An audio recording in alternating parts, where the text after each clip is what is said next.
Florence to Cinque Terre is a really popular day trip. In this video, I'll show you how you can do that by yourself without having to book onto an expensive tour and whether you'll need a Cinque Terre card.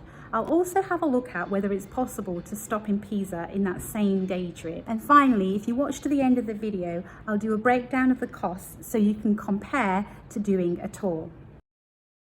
Let me get back to my desk and we'll make a start.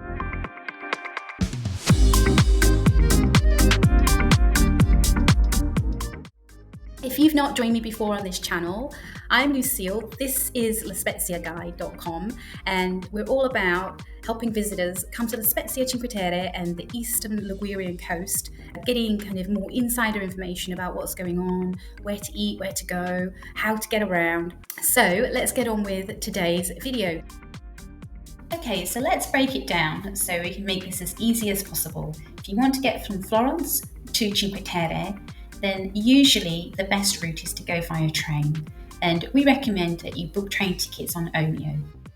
You can of course buy tickets at the train station, but later in this video I'll show you why that isn't always a good idea. But for now, using this website, you can set your language and you can also set a currency, so avoiding some credit charge fees. And when you type in the name of the train station, you can do that in your language. It doesn't have to be in Italian. You don't have to know the Italian name for a certain station. Now, if you want to go to multiple different towns in Cinque Terre and not just one, then I do recommend you look at getting a Cinque Terre card. And in that case, instead of booking a train ticket from Florence to Cinque Terre, I would book a ticket to La Spezia and then switch to using the Cinque Terre card at La Spezia. That's going to be saving you a little bit of money if you're doing multiple different Cinque Terre villages. I do have an article on this on the La Spezia Guide blog, and also I've done a YouTube video explaining the ins and outs of the Cinque Terre card and how it works, and also how you can buy that online. You absolutely do not want to buy that at the La Spezia train station because the queues, even now it's May as I'm doing this video, and we were at the train station just 3 or 4 days ago and the queue is absolutely mad. So I just don't know what it's going to be like this year in June, July, August. For this example, I'm traveling from Florence to Riomaggiore and I'll have a search to see what comes up. So I said before, it's probably best not to go to the train station to make a booking. There's a few reasons. The first is that there's going to be an immediate language issue. If you don't speak Italian, then you must appreciate that the Italian booth operators don't necessarily all have good multilingual skills. The other thing is, when you're offered a ticket at the train station, it's not necessarily going to be the cheapest ticket and it's not necessarily going to be the fastest route. If you book online, you can have a look at all of the options and choose the one that's best for you. The other thing is that if you are in Florence and you're wanting to do a day trip to Cinque Terre, there are a number of different train stations. And I know that Florence Santa Maria Novella is the main train station, but if I just show you here, you can see here, there's a perfectly good train here going from Florence Campo di Morta. It's a super fast train and it's going to get me to Riomaggiore in just over 2 hours. Whereas the train around about the same time from Santa Maria Novella, it takes almost 3 hours. So if you book online, you're in control of the options in terms of the transfer time and also the costs. You can see here you get all the information from this Omio site where you have to transfer. You can go ahead and now book that. You can, of course, book your train tickets directly through Trenitalia or Italo, so they're the network providers in Italy. And that's definitely a great way to go, apart from the fact that each of those providers is only going to show you the trains and the pricing for their service. So if you are looking for the best route or for the best price, then you're going to have to jump between the two websites. And that's why Omio is often a better option, because you can see the trains for both of the networks on one search result.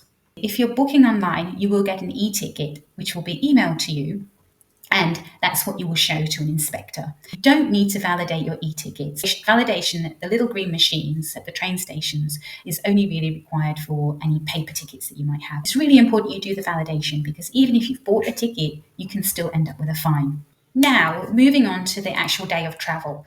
When you go into the train station, you just need to look at the boards and it will tell you what platform you need to stand on. So my ticket here is going to be the Freccia Argento 8588. And all I need to do is make sure that I'm looking for this specific train number, and that will tell me what platform I need to go on. So that's definitely the most foolproof way of doing it. You can, of course, look for destinations as well, but I would recommend also using the train number as a good reference point. Now, what if you wanted to build a stop at Pisa into this little excursion? That's definitely possible, and it isn't madness to actually do that. I've done an example search here in Omeo, and you can see that if you leave Florence early, you can then spend a couple of hours in Pisa, and then get back on the train, and then head over to Cinque Terre, spend 2 or 3 hours in Cinque Terre, and then return again to Florence. So you can do that in around about a 12-hour trip. Now, in terms of timing, in Pisa, you need about 2.5 hours there. And the reason that that is because it's about a 25-minute walk from Pisa Centrale to the Leaning Tower of Pisa. Of course, you can get a taxi. That's going to save you a little bit of time, but you do need around about 45 minutes to an hour in order to complete that round trip. And then, of course, time at the Leaning Tower of Pisa and anything else you might want to do there. In Cinque Terre, if you're just doing one village, then 2 hours is probably a good amount of time to have a walk around, get a light lunch, a gelato, take some pictures, and then get back on your train to make your return journey to Florence. And if you really want to push your luck and do Pisa plus a couple of Cinque Terre villages, then it's still possible. You're just going to have to get up a little bit earlier and get back to Florence a little bit later. The other thing to remember is don't leave your train connections too tight, because sometimes the train stations are busy, you might be on a train that's delayed. So leave yourself a bit of time in terms of your connecting trains. And I did promise at the start of this video we would have a look at the costs for the one-day excursion.